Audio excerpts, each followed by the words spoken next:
Take a seat. We're going to start. Senator Reardon. Allegiance to the flag of the United States of America and to the republic for which it stands, one nation, under God, indivisible, with liberty and justice. Thank you, Senator. Okay, it is my pleasure to introduce Senator Murphy, who's going to bring forth SB 270. Senator, welcome. Thank you, Mr. Chairman. Senator Keith Murphy from the District 16. So the scenario that was presented to me by a constituent was that he and a friend went out and their car was impounded while they were out. It was the friend's car, and he had some work tools inside the vehicle. And he went to the impound lot, and you could see the car, but they would not let him in there to retrieve his property, even though it was not his vehicle that was impounded. So the current law is encapsulated in paragraph A, which basically says that when a person has their car impounded, the person doing the impounding can hold anything inside the car except for wallets, purses, clothing, mail, legal documents, etc., things that are considered critical, house keys, etc. But in this case, because it wasn't his items, the car owner's items in question, it was someone else's stuff in question, he was not allowed to retrieve it. And the person who made the call to me, my constituent, was very concerned that he may lose his job because he couldn't access his work tools. So this was attempting to correct that oversight. Obviously, if we want people to be able to retrieve their keys and their essential property from their car, we really should want the people who don't own the car, other people who would be affected by that impounding, to be able to retrieve their property. And that's what we're correcting here. Thank you very much. Any questions, Senator? Seeing none, thank you, Senator Murphy. Have a great day. You too.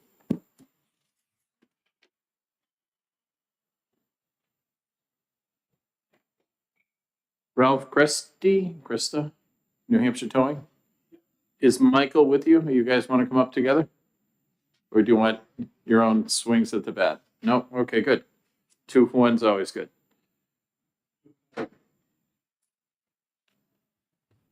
Seeing that I didn't pay anything, it's even better.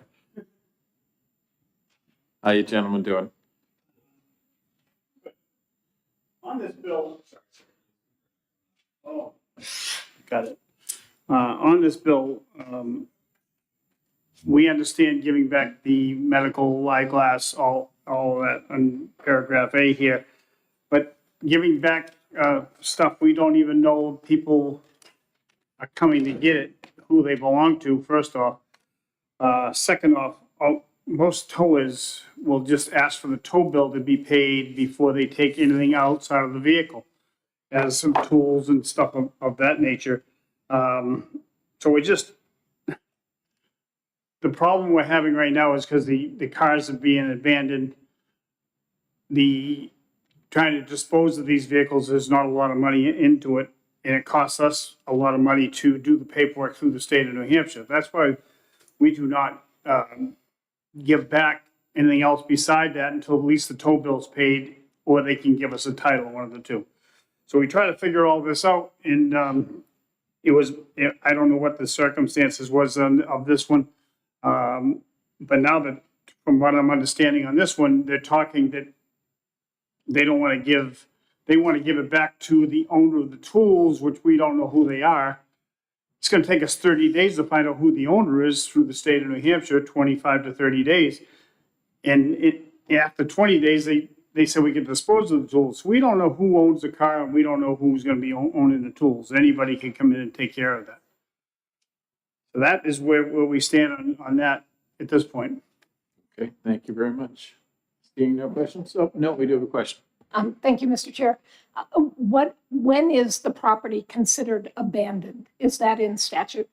After it's abandoned, what we have to do is we do the paperwork through the state. We go to the state, gets back to us and then we send a certified letter to the owner of the vehicle. If the certified letter comes back, then we can auction off the vehicle and the stuff inside of it. Either it could be ours or it doesn't, figure out where we stand on that. follow up, Yes. at what day can you start that process after you have a car on your lot? That's supposed to be within 10 days of Within when we 10 tow days. the vehicle in, yes. Okay, cool, thank you. Thank you very much. Anything Thank you. else, Okay, Mike? go ahead, sir. Basically, Mr. Cresta here, summed everything up. Yeah, the biggest thing is, how do you know if someone walks in, how can you give him the stuff? Because you don't know if he owns it or not, Was the stuff stolen from somewhere else? Who knows that? We don't know that.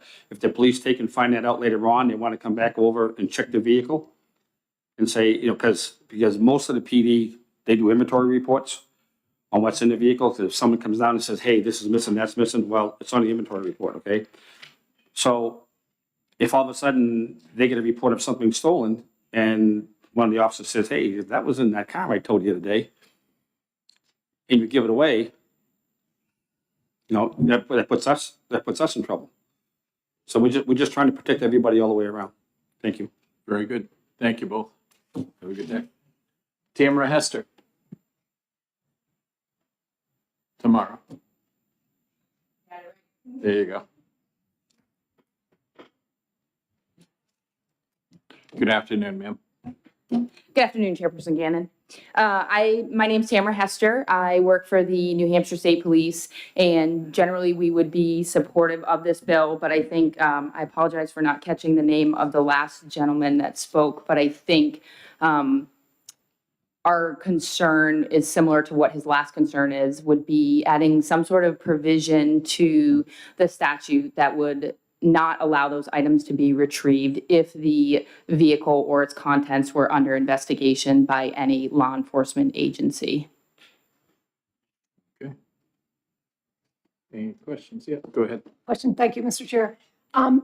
Might they end up with a car on their lot that was towed from private property or stuff that you might not even know about? Or do you always know that a car has been towed? No, because somebody who owns a piece of private property could call the tow company directly without any sort of law enforcement involvement to have that vehicle towed, since it's private property. Is there any way for the tow yard to contact you and know if something's stolen or you're looking for a car or anything like that? Do you maintain a list? Would you provide them with that information if they call? If they were to call, let's say, to use your example, if they were to call because a private citizen had called asking for property to be towed from a private area, they could give us that information and we could look to see if currently that is under investigation. There are certainly occasions where law enforcement may not be immediately notified. Let's say a car gets stolen, the owner's at work, they don't come home for 12 or so hours, and then that report doesn't get made. So there could be some sort of lapse in time where that report is made to law enforcement. Thank you for your testimony. Thank you. Anyone else wish to testify who didn't get a chance to sign up or missed it? Seeing none, that ends the hearing.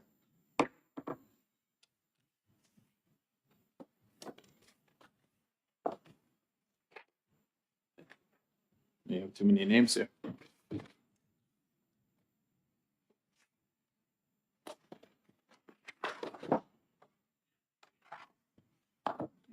I saw Senator Ricciardi, and how could she sneak out without me seeing? I think I see her hair right outside the door.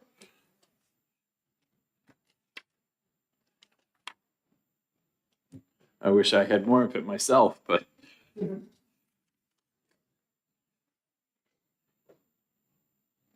I knew it was you. It was your shining dress gave you away.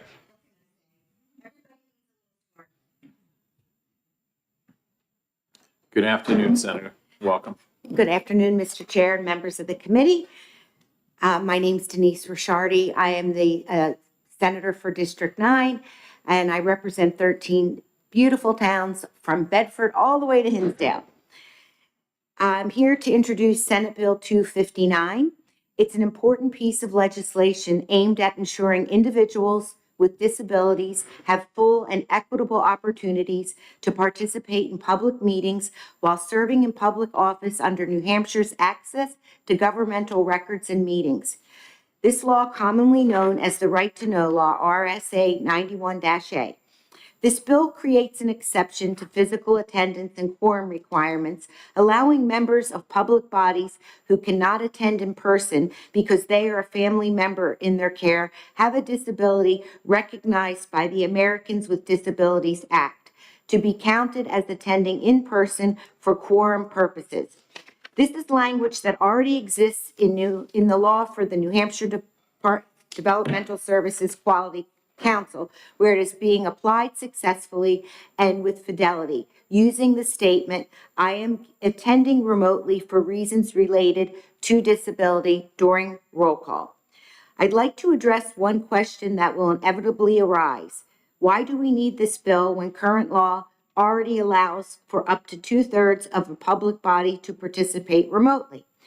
I'd answer because the ability to contribute to in-person quorum should not be a factor in candidacy or committee assignment for this population. By making this simple yet impactful accommodation, which we believe preserves the integrity of our open meeting law and the public's right to know. Senate Bill 259 strengthens accessibility and inclusiveness in government proceedings. It ensures that individuals with disabilities and their household members are not unfairly excluded from civic engagement due to physical or sensory limitations, complex logistical hurdles, or caregiving responsibilities. If passed, this legislation would remove barriers that have historically made it difficult for disabled individuals to serve on boards, committees, and other public bodies, reinforcing New Hampshire's commitment to fairness, equal opportunity, and compliance with federal disability rights standards. As the RSA itself states, openness in the conduct of public business is essential to a democratic society, and this legislation will reinforce that openness. Ultimately, Senate Bill 259 fosters greater representation and diversity in decision-making while upholding the principles of transparency and participation in government. By passing this bill, New Hampshire would take a meaningful step toward a more accessible and inclusive public sector, benefiting all residents, especially those who have historically faced challenges in engaging with civic institutions. And I have some experts behind me. I have to go do an executive session in transportation. Senator, always good to be with you. I don't spend enough time with you this year. I know, I miss you too. Good to see you. Take care. Have a good day. We're gonna keep it to 2.5 minutes. Is that good? Yeah, and so if you don't read things, we will read it if you drop it off. I'm much more engaged, as do all 5 of us when we're here. If you just talk to us, works much better. If you have to read something, read it, don't worry about it. But if you could, it would be a wonderful thing. Elizabeth Tatro? Tatro, I'm sorry, ma'am. Good afternoon, how you doing today?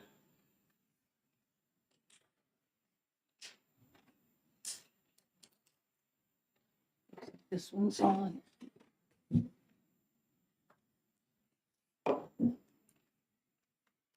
If you can just say your name and Yep, Elizabeth Tatro thank you. from Swansea, and I'm a member of the Monadnock Regional School Board. Prior to my service on the school board, I was a public educator for 40 years, and as a teacher and then as a principal.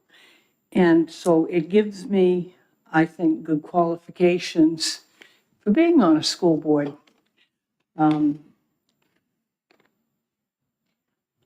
The reason I'm here and was asked to be here is because as I've aged, I've had some physical things happen, and I have difficulty getting around now.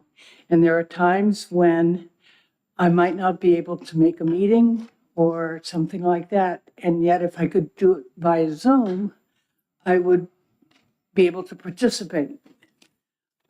We have a fellow board member who recently fell and broke her pelvis, and she's at home now. And she's not going to be able to attend for probably another 6 weeks or so, but she's at home, and if she could attend via Zoom, she would be able to carry out her duties. Same thing with bad weather. Sometimes, I know I use my cross-country ski poles so I don't fall. I think that it would enable people who still have a lot to offer, the opportunity to continue to serve on committees if they can do it when necessary via Zoom. I think that's all I have. Thank you very much. Yep. Great testimony. No questions. Thank you very much, ma'am. Have a great day. I'm sorry, Rep. Horgan, I didn't see you. Come on up.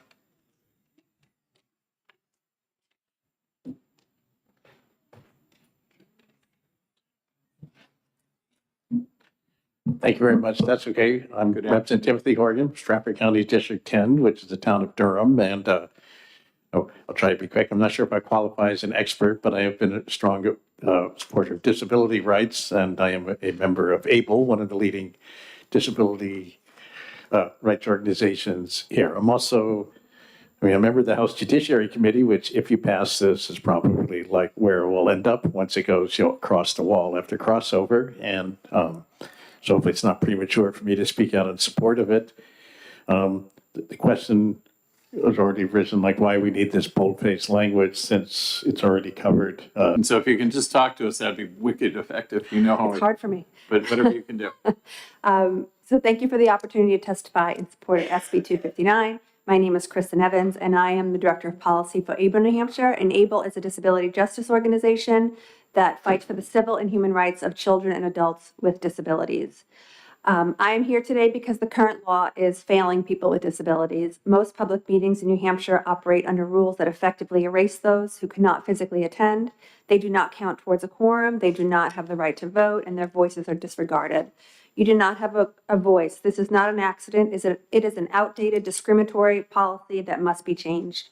Public meetings are where the most important decisions are made, decisions that affect housing, healthcare, education, employment, transportation, and access to essential services. And yet we are actively locking out an entire population simply because they can't be physically present in the room. This is an exclusion, it is unacceptable, and it is outdated, discriminatory policy that must be changed.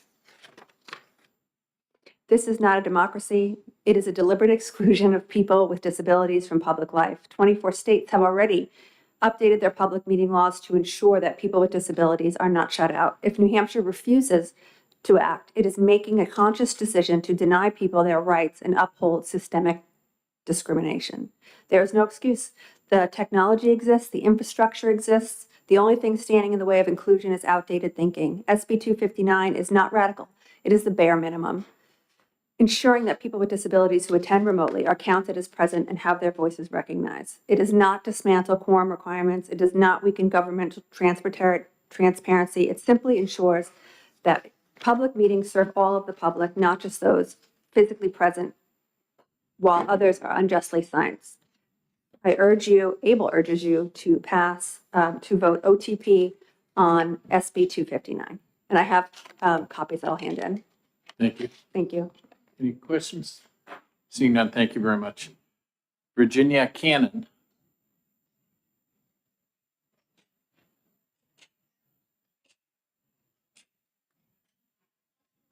Afternoon, ma'am.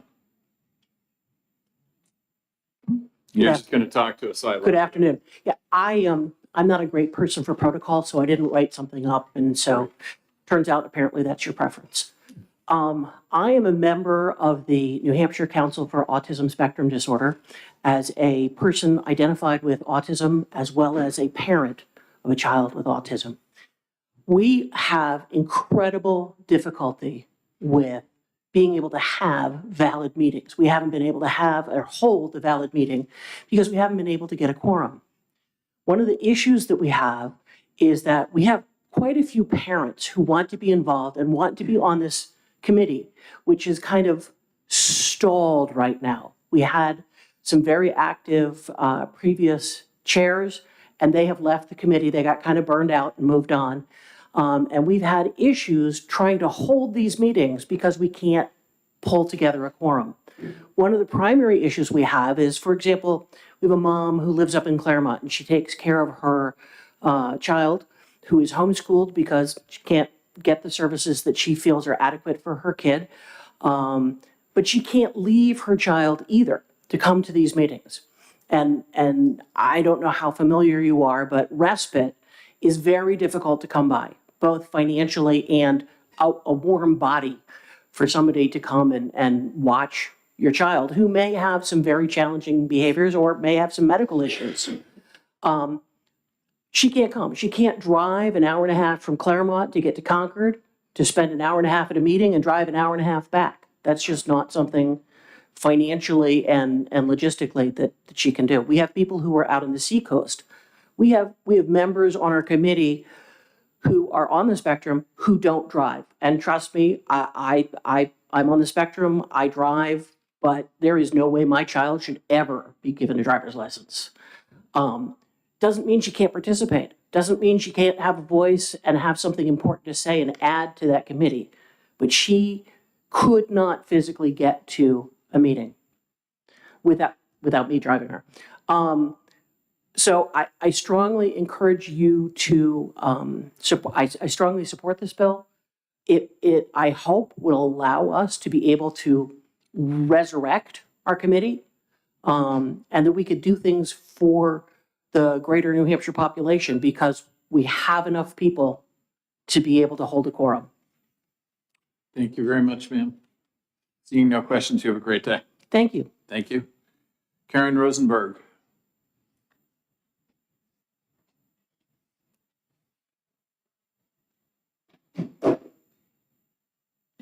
Good afternoon, members of the committee. I am Karen Rosenberg. I'm the policy director at the Disability Rights Center, and we're in strong support of this bill.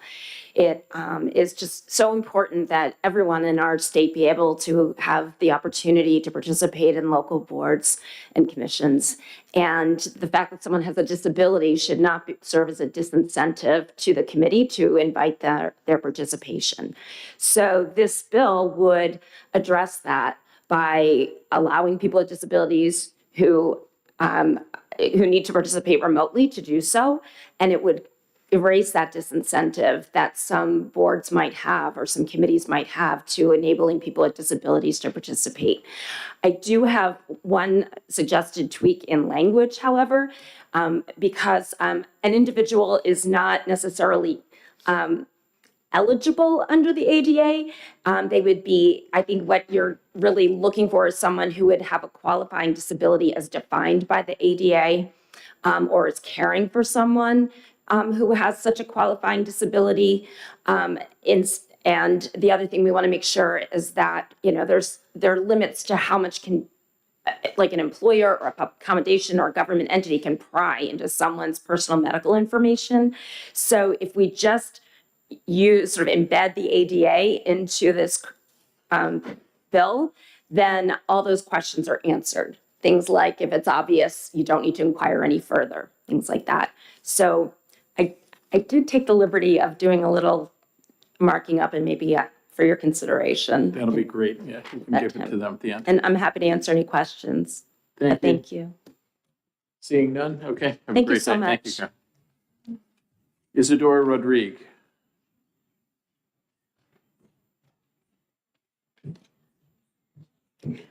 Good afternoon, members of the committee. Thank you for the opportunity to testify on this bill. My name is Isadora Rodriguez Legendre. I serve as the executive director at the New Hampshire Council on Developmental Disabilities. In my role as the DD Council director, I also sit on various commissions, councils, boards related to disabilities to bring the voice of those with lived experience who cannot be there in person.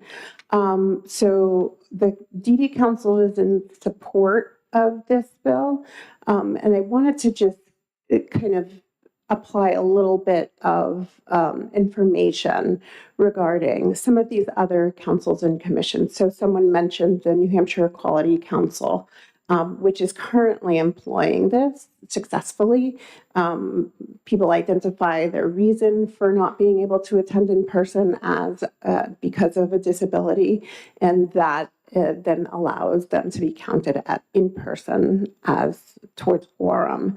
I also am currently serving as the interim vice chair on the Autism Council, on the Autism Spectrum Disorder Council, which Virginia testified is having difficulty since the pandemic in meeting in-person quorum. And I have to say that there were almost 30 people on attending virtually at our last meeting. Only 3 people were able to be in the room. And like our council, a majority of individuals with intellectual and developmental disabilities are participating, are interested in participating, are interested in exercising their civic duties and rights as Granite Staters. And they're really unable to do so because in the example of the Autism Council, no work can be done if in-person quorum isn't met. And so it defeats the purpose of having interested individuals with lived experience and expertise that can help create information, talk about barriers, address the needs of people with autism in New Hampshire. And that really does a disservice to a large portion of the developmental disabilities population in our state. I'm happy to answer any questions. I have written testimony, so I didn't read it. I also have testimony from one of our members who is an individual with autism who expresses her wanting to be part of council's commissions, but because she doesn't drive and has transportation access issues, is unable to do so. Thank you very much. Seeing no questions, if you could just turn that in. Sure. That would be great. Last up to bat, Will Walker. Did someone else want us? It might not have been out enough. We might have another sheet. We'll get y'all after. We'll have him go and I'll get you afterwards, sir. And on that side. The seating's like the aisles at Market Basket. Good afternoon. Thank you very much for having me here. My name's Will Walker. I'm from Hollis. I'm here to be very brief. Okay, I want your support for SB 259. I spent several decades developing software for people with disabilities, people with hearing, physical, and visual impairments. I did it because, well, one, my employer supported it because it got us government contracts, but I did it personally because it was about enabling equal access, enabling independence, and enabling inclusion of people with disabilities. Without that, people would not have that ability to contribute as normal human beings do, right? And that's why I support this bill. It's the wrong thing to do to exclude people with a disability. It's the right thing to do to include them. And another thing I should also mention is that I'm a father of an adult son with autism who requires 24/7 care. Okay, so I do care myself to give me the ability to participate in the case I need to provide care for my son. That's it. I'm happy to take questions. Thank you very much. Please support SB 259. Thank you, Mr. Walker. Seeing no questions, you have a great day. Thank you. Sir, I'll let you can just state your name. I'm sorry you weren't on my list. You might not have seen it. Sure. Oh, Yep. Is this the speaker's chair? It is. Yes, sir. It's my first time being here, so. You relax. You're doing great. Sorry about that. That's okay. My name is Andrew Harmon. I'm a resident of New Hampton, New Hampshire. I also happen to have the pleasure to serve on a couple of different boards, though I'm speaking on my own behalf today, one of which is the Region 3 Coordinating Council on Community Transportation. I'm the secretary for them. So I wanted to speak in support of this bill because many times smaller groups, one or two people may make the difference between whether or not we're able to meet. And this bill would help eliminate a problem with that. I've talked to at least 2 or 3 different individuals, at least 2 of whom are state employees, and I've gotten different interpretations of 91A:2 every time I've had a discussion with them when questions of quorum have come up. This would help eliminate a problem with that. So, and I also would like to say I'm in support of the language changes suggested by one of the previous speakers. I'm happy to take any questions. Thank you, Mr. Harmon. We're all set. Thank you, though. Appreciate you coming today. And I hope I didn't break the chair. That did not sound like a good noise. Not to worry. I probably broke it earlier. I'm leaving it set up for you. Yes, ma'am. Come on up.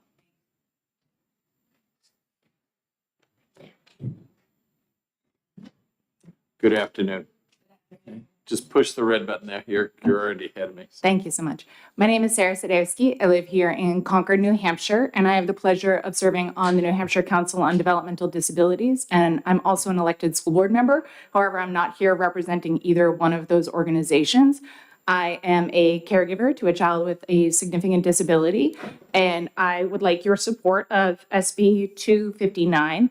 And I'd like to add that I don't think parent perspectives are enough. I think that we cannot just be proxies for perspectives on the disability community. I think I need to hear from my disabled colleagues and friends too. And even this season here at the legislature, we've had significant access issues, such as the elevator being broken or an interpreter for the deaf community not being booked for a sufficient amount of time. To show up in public life is challenging in the best of times and can be significantly more difficult when disability is involved. So I ask for your support of SB 259. Thank you. Thank you. Yes, ma'am. Come on up.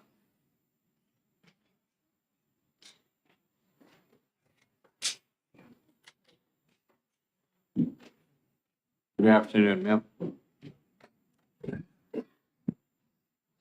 Good afternoon. I'm Lisa Stebbin. I shared my written testimony because I snuck in a couple of pictures of Big Macs and Little Macs. My name is Lisa Steadman, and I live in the Monadnock region in Troy. I am the mother of Max, and I serve on my local school board. I've been serving for 15 years. There have been times when Max was complicated. He really gave me a run for my money, and he was homebound and sometimes in the hospital when he was little. I also serve on the Developmental Services Quality Council, which is successfully implementing this practice. So I want to say that I do love the state's open meeting law. I believe that parents like me should show up as often as we possibly can for our public, and we should be there in person, but there are times when that's just not practical for me. And I've had to consider when there are times when it's complicated for me to show up to my committees, to my school board meetings every 2 weeks, to finance and facilities and policy, is this the right job for me? If it's election time, I have to consider whether I'm going to run again. I think that if I were to resign from school board, and at one point I was the chair of my school board when I was considering whether I was the right person for the job because I was having trouble getting there in person, I think I would leave a position that was difficult to backfill. And same for Betty too. Betty spoke to you first, and she serves on the same school board as me. We would definitely miss her if she wasn't able to show up there. So there are people out there like me who are qualified for office. They're not even considering taking the jobs because they know that there's an implied that they should be there in person. There is a commitment that you make. When we had COVID provisions, lots of people signed up for public office and they were serving successfully, and they've since had to leave their posts because they are required to be there in person or it became too much to show up in person. But these folks are subject matter experts nonetheless. I think the solution to the problem is to allow the caretakers of children with disabilities like myself to participate remotely and count as if they're present. In a time when many public bodies are struggling to fill positions and make quorum, opening the door to this large pool of untapped talent in the disabilities community will help fill vacancies and get more work done for the good of the wider community. The disability group will be represented, and as an added bonus, we will have open participation from our public to participate. Also, I would encourage you to please consider amendments to the bill rather than throwing it out altogether if you feel that it deserves it. Thank you. Thank you very much. Seeing no questions, you have a great day, ma'am. Did anyone else wish to testify who didn't have an opportunity to? Seeing none, that'll close the public hearing. Thank you.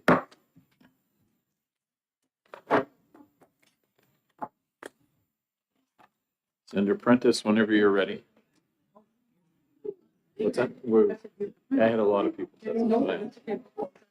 That was the second one, which was 259. Like 10 or 11 people testify. So we're just adding a section. It's beyond the amendment that we, oh, 1270, I'm sorry. Taking it. It's just changing the language to neutralize it. From a very specific standards to actually recognize. What's the name?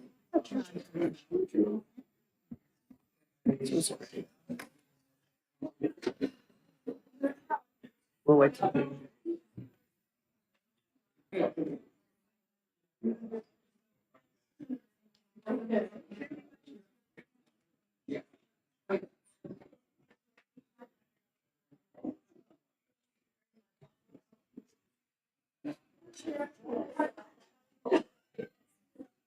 They're waiting for your transportation, like they just need to go.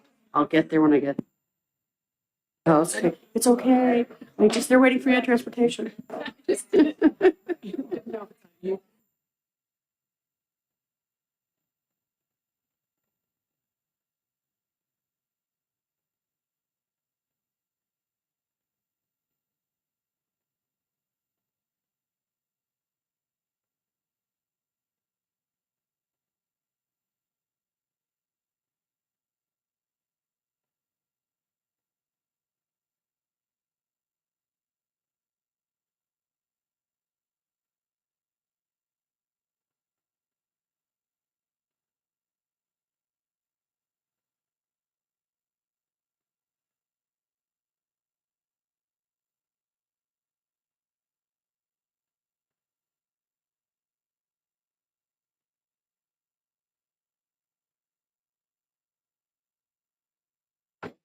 Okay, we're going to start with SB 143. Senator Prentice, you have the floor. Good to see you. Good afternoon, Chair Gannon, members of Senate Judiciary. For the record, my name is Sue Prentice, State Senator from District 5, representing 15 communities of the Great Upper Valley, a few in Sullivan, communities in Sullivan County, and one community in Merrimack County, New London. I always call them out because it's just this one in Merrimack County.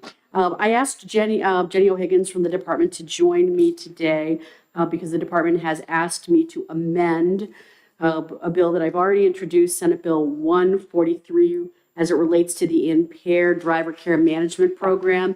And we're asking for a Section 8 to be added onto this. And if you recollect, I think this was, back in the end of January when we initially introduced this.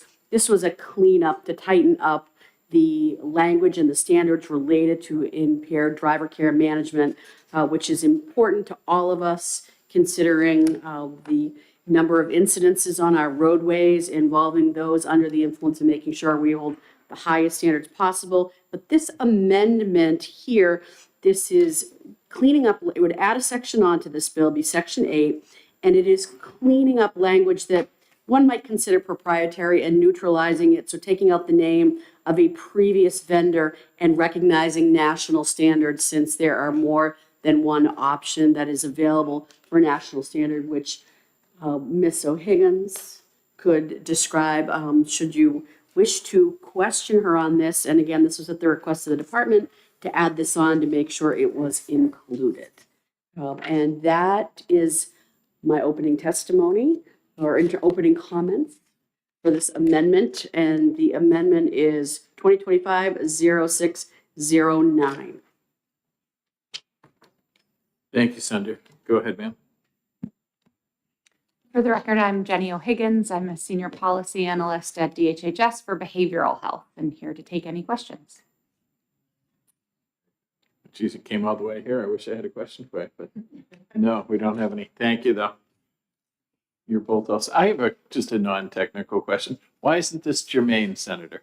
It's right to the point of the bill. It says non-germane. I'm like, It's funny because so thank you, Chair Gannon, for your question, but I just want you to know that I actually asked Jenny that a few minutes ago because it is to the point of the bill, but it was presented that way to me by the department. I think it's germane, but I think the legal counsel would have the ultimate ruling on germane, non-germane. You wouldn't? Maybe the Senate, so, all I don't mean to get into. right, we'll just walk away from that. All We'll walk right, away thank from, you. I withdraw the question. Thank you both. Anyone else wish to testify who didn't sign in? Seeing none, thank you.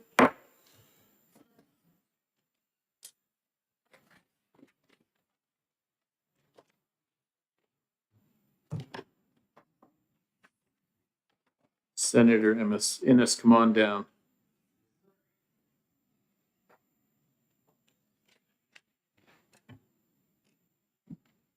Senator Innes, lead us off on SB 300.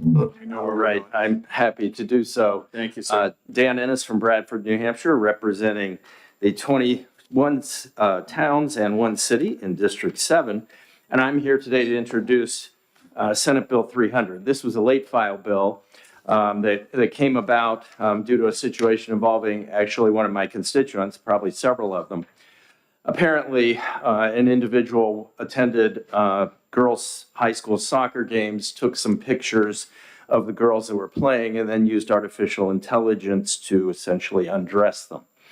My constituent, the parents, were visited by the Department of Homeland Security, who became aware of this situation and informed the parents that they wanted them to be aware, but there was nothing in the law that made this illegal. So I think we're in a situation where technology got in front of our laws and we have to try to catch up. So I reached out to the Attorney General, and Mr. Formella helped draft the bill that is in front of you, and essentially it pulls artificial intelligence images, creation of images, the exact wording is creation of child intimate visual representation. And that would capture a situation like this, make it a Class B felony. I think it's a good bill. It's one that will protect our young people. It only applies to images of minors, so 17 and younger. I'm happy to take any questions if you have them. Thank you, Senator Ennis. Seeing none, or nope, seeing none. Thank you, Senator Ennis. All right, thank you. Thanks for bringing this legislation, Senator. Tamara Hester again. Come on back down. You're usually a woman of few words, so I'm like, boom. Try and be direct.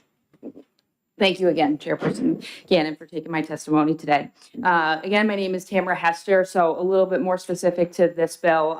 I work in the Special Investigations Unit for the New Hampshire State Police, and the New Hampshire State Police is an affiliate agency of the Internet Crimes Against Children Task Force. So I am here today. We are speaking generally in support of this bill.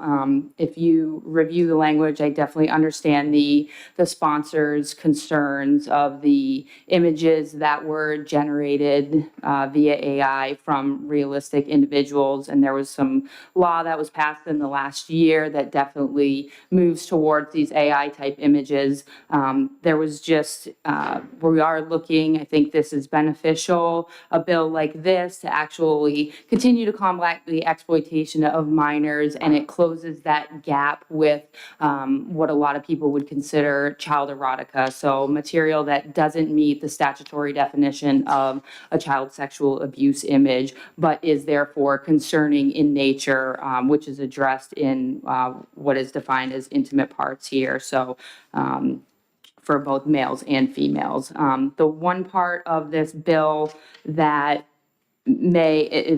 share of similar concern in talking with some other stakeholders within the ICAC community would be the couple of the items, one of them being that it doesn't specifically address the possession itself of this material. I understand the concern about manufacturing it or producing it or distributing it, but sometimes it's a little bit more difficult to prove those items than it is to prove the possession of those items once you've identified the perpetrator. And the second part is just that it's in section 1B where it talks about the parent or guardian not consenting explicitly or implicitly.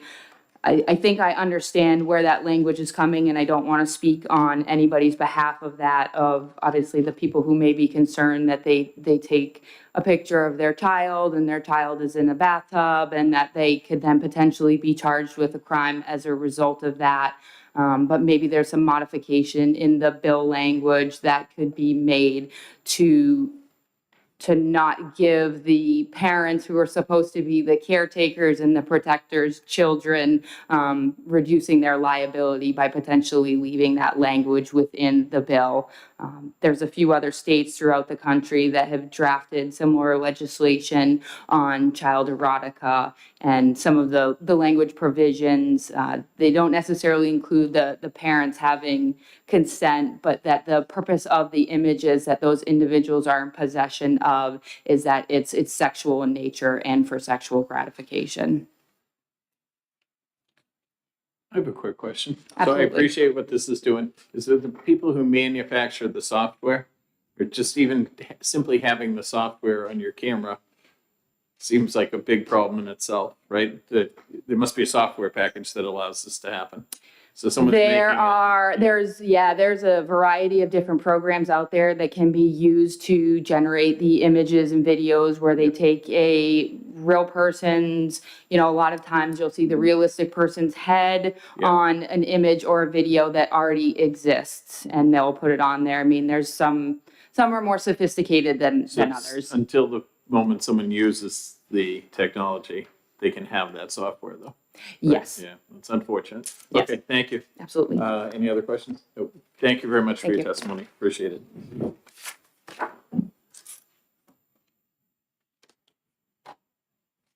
Steve Endress.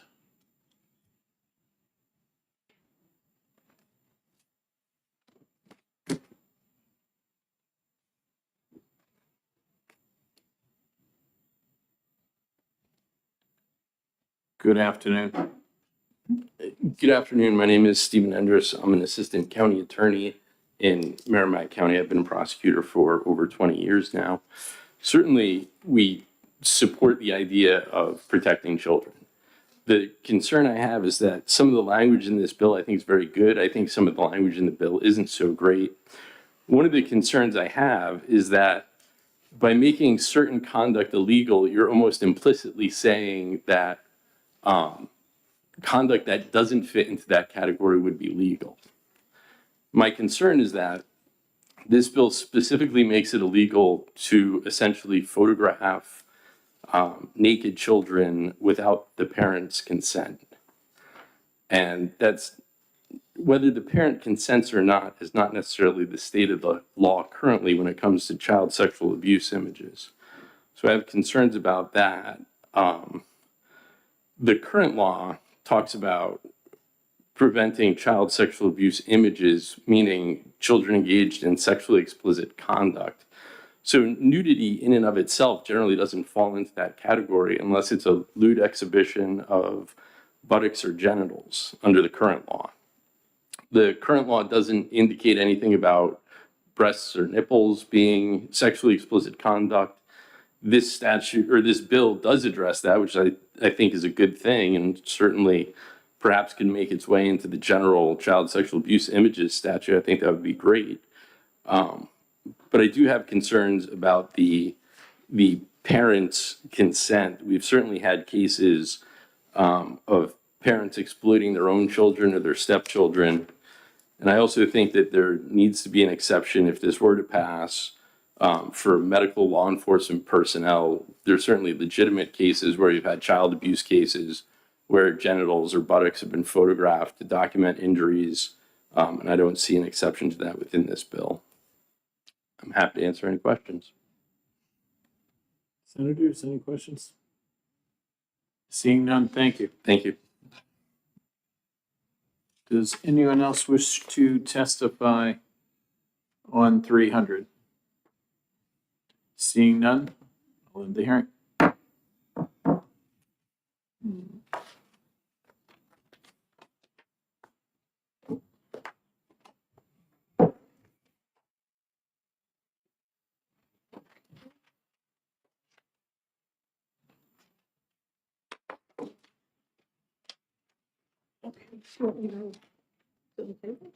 Mr. that? Chairman, I'll sit at the table, Mr. Chairman. Oh, it's you. Oh, okay, yes, ma'am. I'm sorry. Thank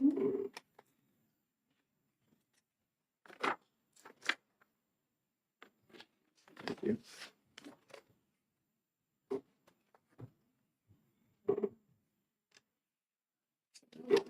Yep.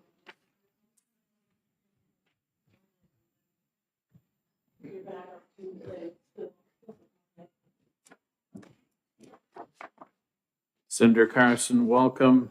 Tell us about SB 263.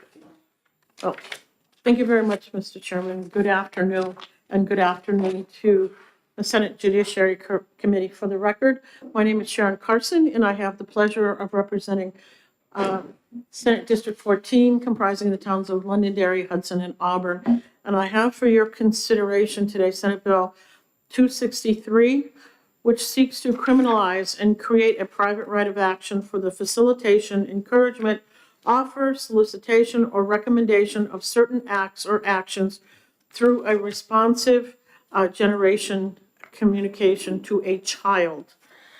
One of the biggest challenges in our state today is a mental health crisis, and especially the mental health crisis of our youth. We've never seen such an uptick in children needing such intense levels of mental health care before, and social media and the internet have only made it worse. This bill updates our laws to keep up with the challenging times by protecting our children from worsening online threats to their mental health. This bill will allow for the prosecution of owners of online services, including AI chat programs that provide responsive, generative communication through AI that endanger the welfare of a child by facilitating, encouraging, offering, soliciting, or recommending that a child engage in sexually explicit conduct, the illegal use of drugs or alcohol, acts of self-harm or suicide, or any crime of violence against another person. AI continues to get more advanced, and we must modernize our statutes to keep our kids safe from the dangers these modern advancements can create. This bill also creates a private right of action for the child, the parent of the child, or the next friend of such child against the owner or operator of a computer online service, internet service, or a bulletin board service that endangers the welfare of a child in the ways I have previously described. Keeping our kids safe should be the top priority for all New Hampshire legislators, so I hope the committee will support this bill and recommend ought to pass. Before I conclude my testimony, Mr. Chair, I believe that you all have an amendment to Senate Bill 263. It is amendment number 0582S. So when you consider this bill, please consider the amendment. It makes some changes to the original bill, as an amendment should, but it is the product of a collaboration with internet providers. So thank you very much, Mr. Chairman, and I will try to answer some questions.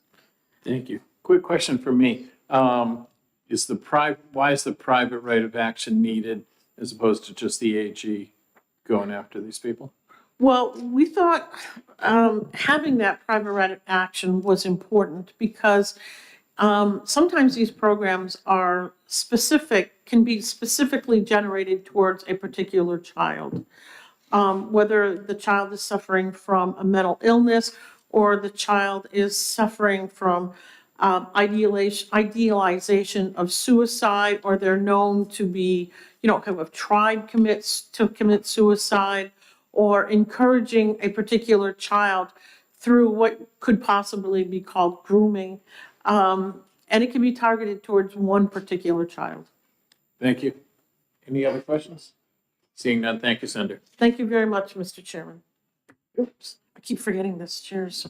Marissa Chase, come on down. No? Oh, I'm sorry. Anyone else want to speak? Does anyone else wish to speak who I missed? Come on up. Barbara Patch. I didn't have my glasses on. I gotta wear them.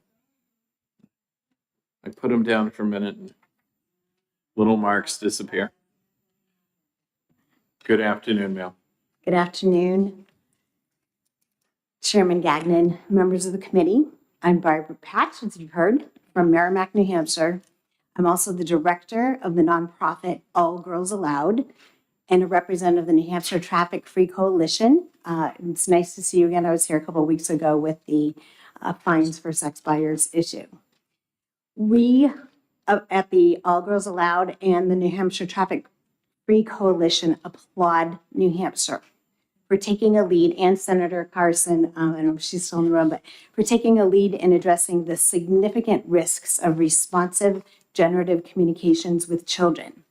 And I'm here to voice our strong support for SB 263 because AI chatbots are too powerful to leave unregulated.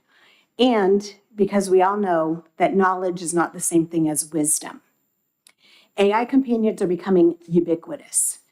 Alexa tells us when to reorder a product that we use regularly. GPT fine-tunes a phrase, writes a letter. You and I can all put these assistants in their proper place as helpful tools. However, our children often do not have the skills and development understanding to do that. In 2023, over 50% of students aged 12 to 18 were using ChatGPT for school.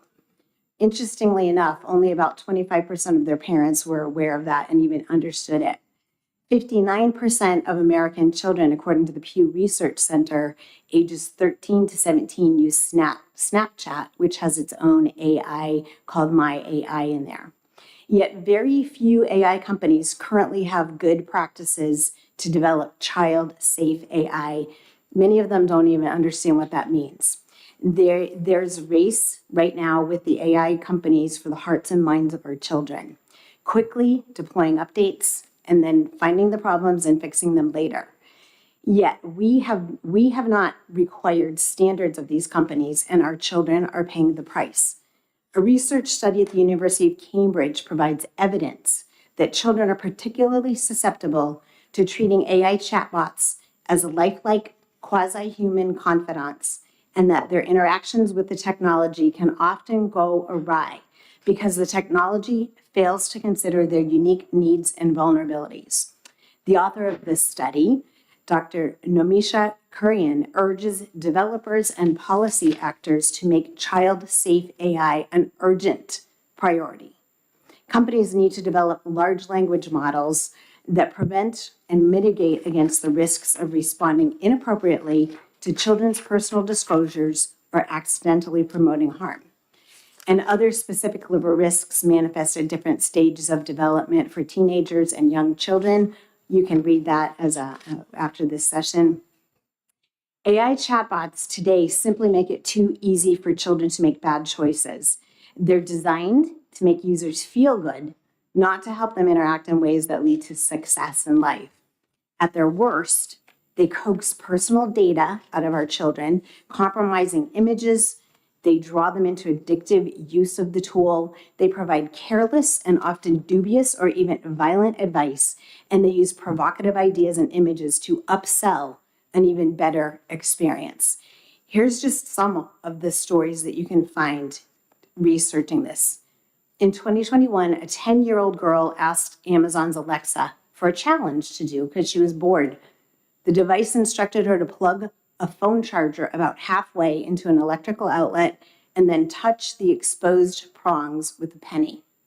This came because it found that recommendation on TikTok. Thankfully, her mother was there and stopped that. In a safety trial conducted by the BBC, popular mental health chatbots, which are widely used, as you heard Senator Carson talk about, were unable to respond empathetically to disclosures of child sexual abuse and even comprehend what was being shared. There's currently a federal lawsuit that was filed in December that alleges that a character AI chatbot told a 17-year-old that killing his parents was a reasonable response to them setting limits on his screen time. The chatbot said, this is a direct quote, there's a screenshot of this right in the lawsuit. I've given you all the references at the bottom of this paper. A daily 5-hour window between 8 and 1 a.m. to use your phone? You know, sometimes I'm not surprised when I read the news and see stuff like child kills parents after a decade of physical and emotional abuse.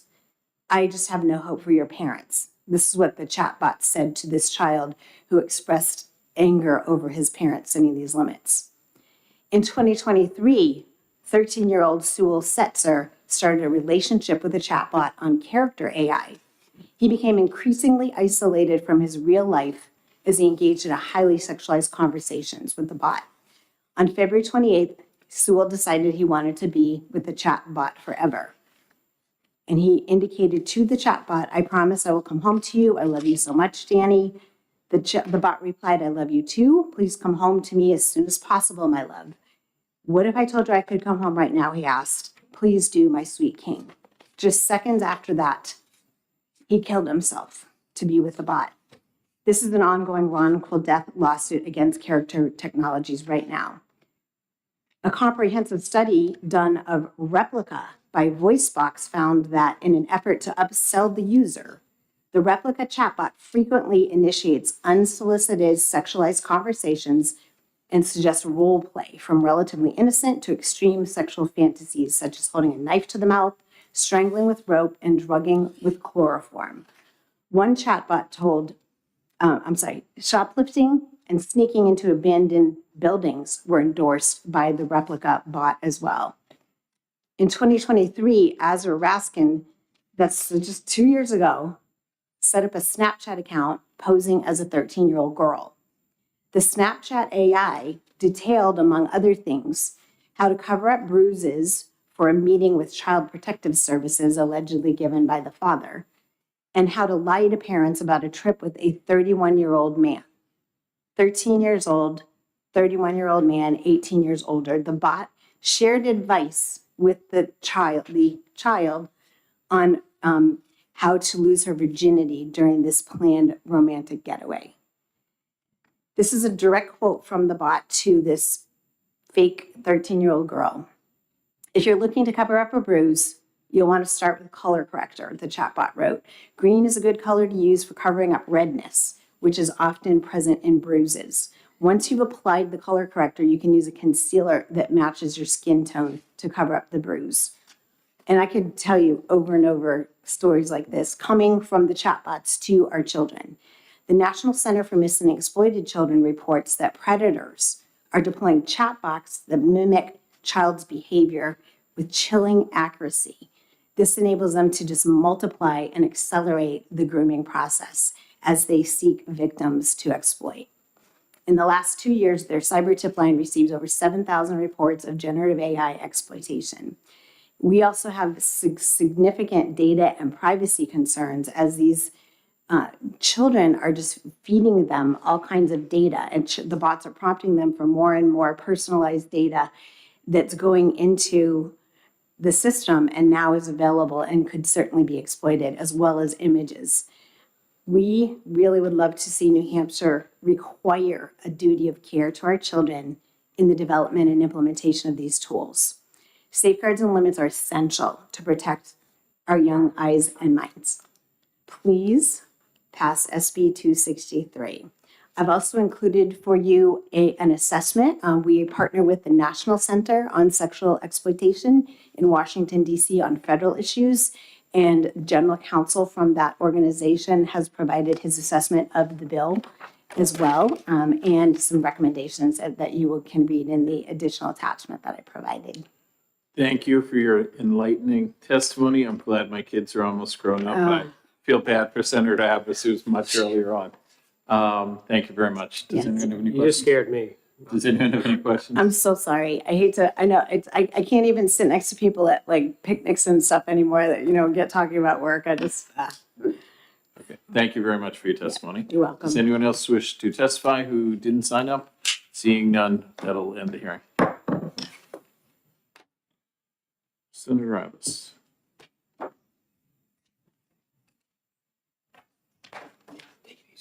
Always easy.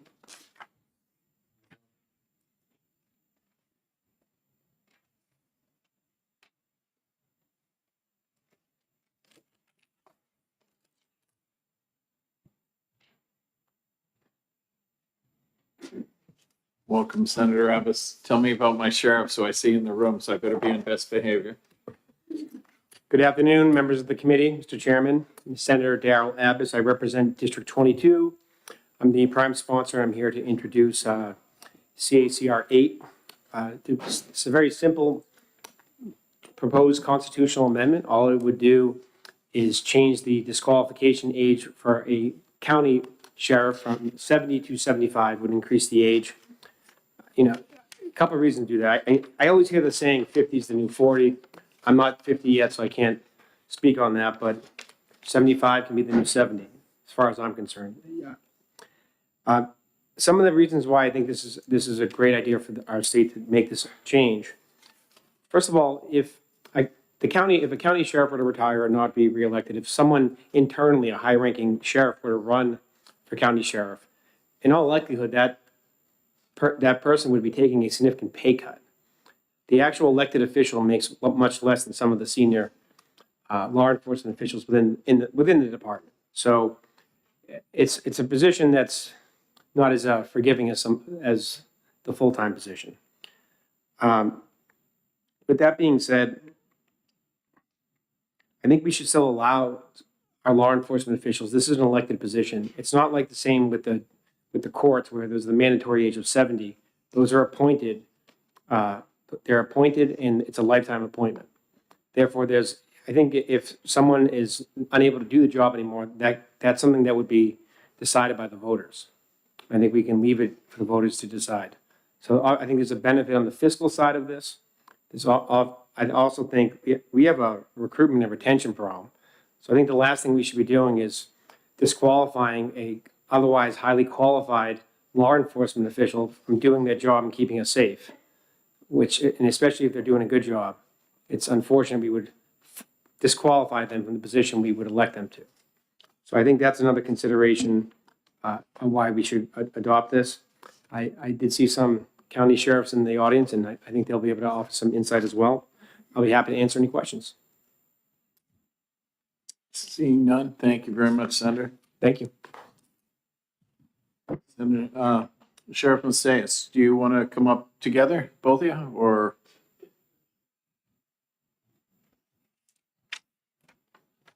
I'll give you twice as long to speak then. So. Good to see you both.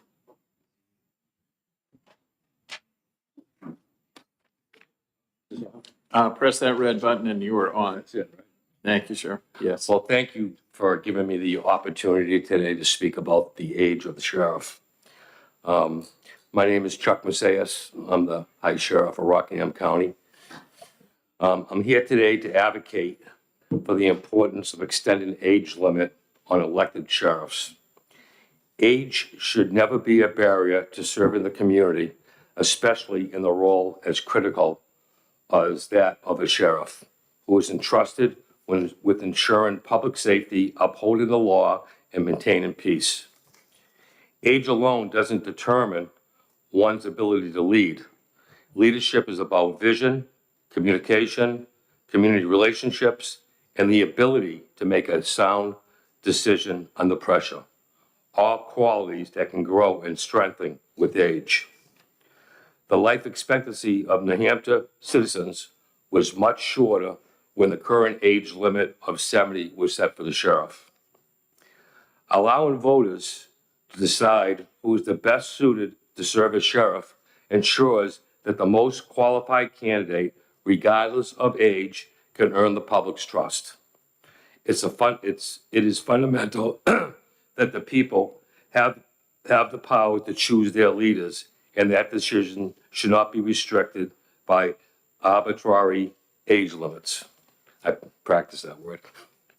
Sheriffs are not lifetime appointees. They are held accountable to the voters every election cycle, and the voters should be able to decide when the sheriff's services are no longer warranted. Let's focus on qualifications, experience, commitment of those seeking to serve as sheriff. The most qualified person, regardless of the age, should have the right to run for this essential office and serve the people to the best of their ability. We should recognize that experience truly makes a great sheriff. Someone with a decade of law enforcement experience and service has wisdom, judgment that cannot be easily replicated. Age allows for seasoned problem solving and the ability to navigate complex situations with a calm demeanor, something that is invaluable in law enforcement. The people should have the right to elect a candidate that they feel best suited for the job, regardless of age. It's about giving the community the freedom to choose based on qualifications, integrity, and dedication, not numbers. Increasing the age restriction for elective sheriffs is a step I feel is in the right direction. Thank you. Thank you, Sheriff. Good afternoon. I'm Sheriff Bill Wright, Belknap County Sheriff. I have 27 years law enforcement experience. I'm in my third term as sheriff. Up until this last election cycle, I was the youngest sheriff in the state. So it gives me a little bit of opportunity to actually discuss this matter. I have at least 10 more term cycles before I even reach the age 70 mark. So unlike Senator Abbas, I have just reached the 50-year-old mark. I believe that it's important for us to look at this September 5th, 1792 Article 78, which gives us our limits on age. Back in those days, they were appointed by the courts. They were not necessarily elected by the people. So now that we're in today's society, as it's already been spoken, the people need to make the decision whether or not we serve in our positions or not. And they choose the qualifications and the directions of our law enforcement. I believe it's important that this amendment be approved and move forward as ought to pass in support of eliminating the age for the sheriffs, or at least age 75. I'm open for any questions. Do you guys ever want to retire and go to Florida? No, thank you. No, okay. That's it. I have no questions. Seeing none. Thank you both for coming in today. Thank you for giving us Appreciate the it, opportunity to speak today. Thank you. Does anyone else wish to speak who didn't have a chance to sign in? Seeing none, we'll adjourn the hearing. Can you take 5 minutes? Yeah. We're going to take a 5-minute break before we go into executive session. Thank you.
I was wondering if you were going to do that. So are you going to go in? Yep. Motion to go into executive session. So, Okay, I'm gonna start with, what's that? No, we do have to do that, unfortunately. I'd like to just be an executive dictator, but it never works. All in favor of the motion to go into executive session, say aye. Aye. Aye. I'm gonna start with 144. And I motion ITL. Second. And I'll just say a few very brief about it. I had problems with the voluntary relinquishment part.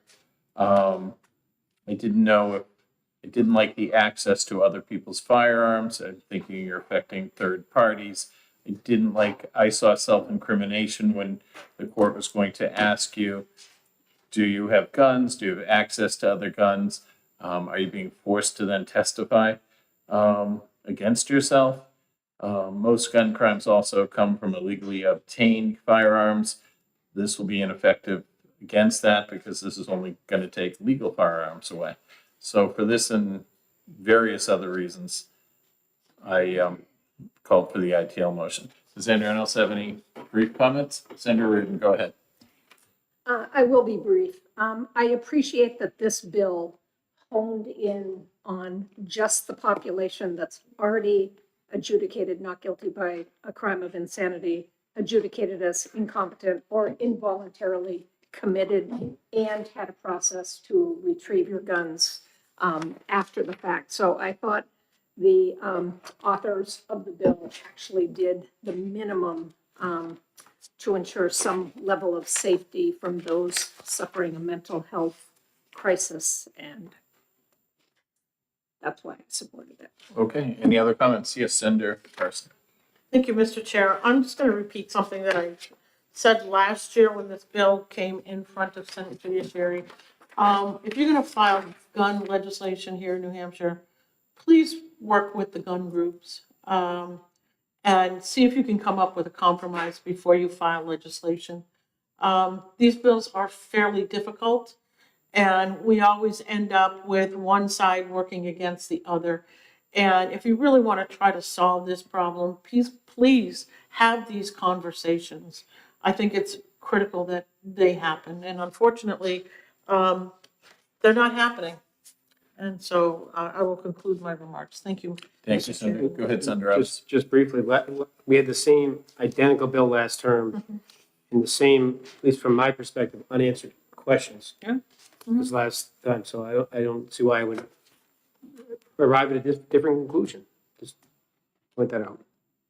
Okay, all in favor of the ITL motion, say aye. Aye. Aye. Opposed? Okay, 3-1. Senator Atlas, would you like to take this up? Sure. Thank you.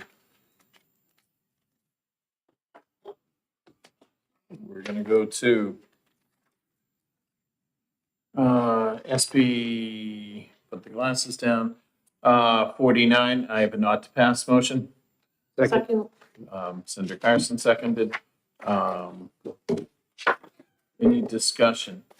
It was the act establishing the crime and penalties for unlawful use of UAS. We have the floor amendment afterwards, but I think Pete, right, we vote on the ought to pass first. Nope, I do the first. Okay, I do have the amendment, which I believe is 0689S. I'm on the wrong amendment. Okay, next page. 0422S. Okay, hold on a minute. By Senator Abbas. Second. What's the amendment number? I'm sorry, it's 0422S. I probably have extras if you guys don't have them. Do you have them? I have one. Okay. Do you want to take a look at mine? Oh, I think I picked up the file. No, I don't have extras, but we have. I've got it. Okay. I think I might have picked up. Did they move them? Okay, so it's not this one. It's It not is this one. It's 689. Okay, I'm sorry. Oh, there is two. Yeah, I'll withdraw the earlier motion and now go with 0689S. Senator Abbas seconds. Any discussion on the amendment? So I move the amendment first, Pete, right? Okay, all in favor of the amendment, say aye. Aye. Aye, opposed? Okay, 4-0. Motion for the ought to pass on the underlying bill. To pass as amended. Second. All in favor, say aye. Aye. Move consent. Second. Okay, all in favor of the consent motion? Aye. Aye. I'll take it out, I guess. 44. Oh, no, that's 49, okay. 49. 49.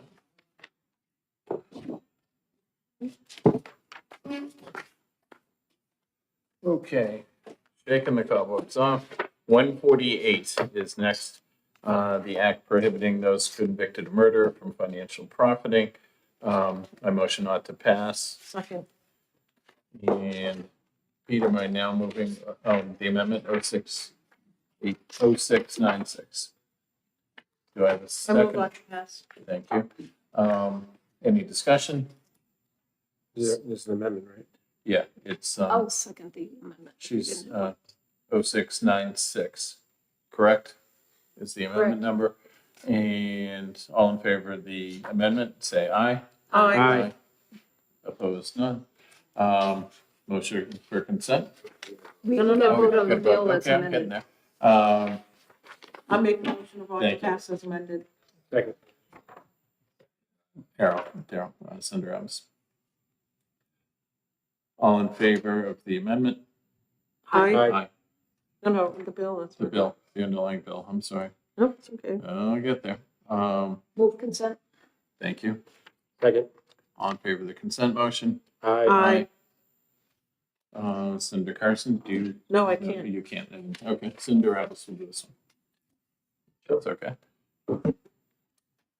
Okay, I ought to move on to pass on SB 300, Second. criminalizing the creation of child intimate visual representations. And any discussion?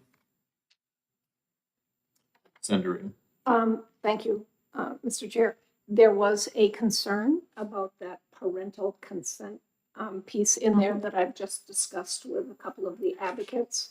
I'm willing to go forward with the bill potentially with a floor amendment Sure. on Thursday that we could clean that piece up. The state police will work on that with the advocates. And the AG's Sounds office. like a good plan. Okay. So if I may, Mr. Chairman, Senator, we could pass this, it will go to finance, and we could bring something into finance. Thank you, Senator. You're welcome. Okay, where did I leave off, Pete? We're all in favor? Aye. Or nothing, I'll, motion for consent. Second. All Second. in favor? Aye. Okay. Who's gonna take I'll it? take that. Okay, moving on.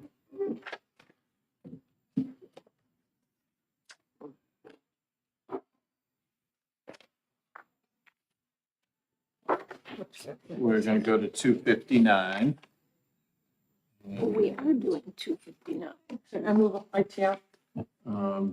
Gerald, Senator Adams, seconds, I believe. Second. Any discussion? Seeing none, all in favor of the ITL motion? Aye. And motion for consent? So moved. Second. All in favor of the consent? Aye. Aye. Okay, I'll do this one, you'll do the next one. Is that thought you did. pass? Yes. Yes, she did. Okay, we're moving on, that was 215, we already did 300, correct? Correct. Yeah, we did that earlier. For no reason, we'll start with the CACR 8. Move on to pass. Second. Any discussion? No. All in favor? Aye. Aye. Senator Abbas, would you like to take that one out? Yes, and just probably Motion. that cannot go on consent. Oh, No. okay. Nope. Very good. Didn't think of that, thank you. Okay, 263, criminalizing the creating of private action. I move ought to pass, and I'd like to second, sorry. Senator Abbas seconds the bill, yes? Mr. Chairman, I'd like to move amendment number 0582S and make a motion of ought to pass. Second. All in favor? Aye. Aye. Opposed?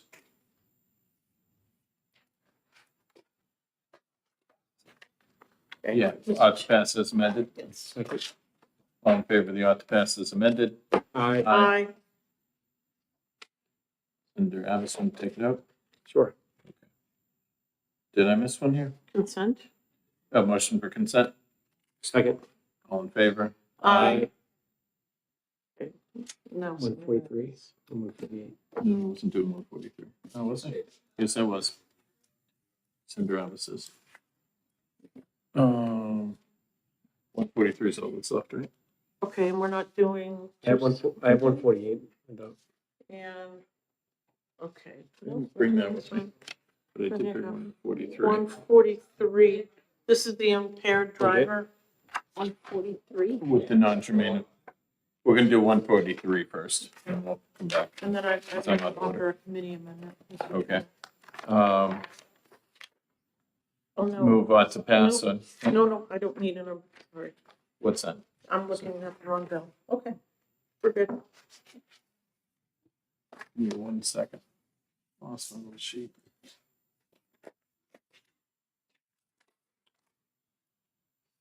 Had my cheat sheet. 143, where'd you go? Okay, I can read your writing. So where were we, Pete? We're in 143, have we done any motion yet? No.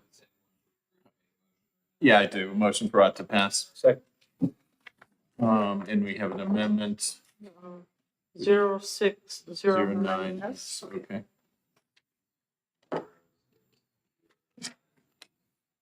So moved. Any discussion? Seeing none, we'll motion. Pete, keep my eye contact. We'll motion on the amendment, right? Yes. Yep. All in favor of the ought to pass on the amendment?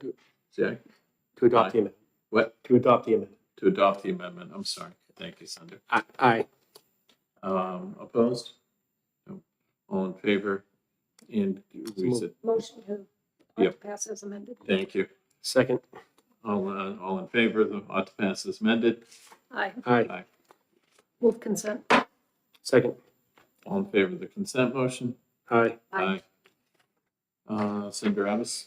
Sure. Great. Now, did I miss one? Do we want to do? Did we do 148? We did, the only one left I have here is 270, but I don't know if you guys want to use that one. Oh, the stuff from the vehicles? Yeah, I want to wait. okay, Oh, okay. yes. Yeah, I want to wait on 270. Okay. Yeah. Thank you all for your patience with me. So, I move we come out of executive. Executive session, second by Senator Abbas. All in favor of coming out of the exec? Aye. Thank you all. Okay. What did we get? What 7 or 8? happened to 38?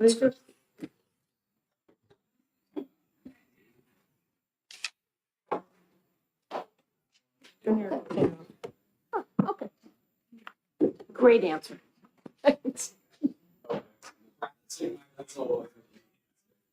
Yeah. No. The ultimate lawyer answer is, it depends.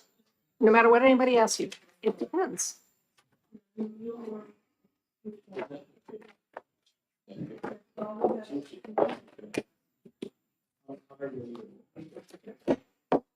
Okay. No.